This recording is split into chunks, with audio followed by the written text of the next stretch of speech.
రెండు కూడా ఫ్యాన్ గుర్తుకే.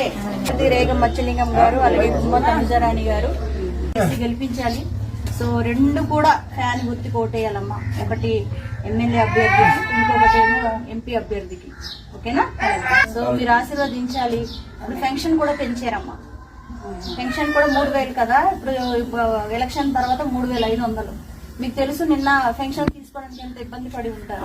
అదే వాలంటీర్ వ్యవస్థ ఉంటే మీ ఇంటి దగ్గరకు వచ్చి అందించేవారు. సో ఇటువంటి పాలన మనకి రావాలంటే జగనన్న లాంటి వ్యక్తి ఉంటేనే మనం ఆర్థికంగా బాగుంటాం. రేగం మచ్చలింగం గారు అలాగే ఎంపీ అభ్యర్థి తనుజారాణి గారు, మీ అమూల్యమైన ఓటు ఫ్యాన్ గుర్తుకేసి జగనన్నని గెలిపించండి. ఓకేనా? మత్తలింగం గారి నాయకత్వం, మత్తలింగం గారి నాయకత్వం.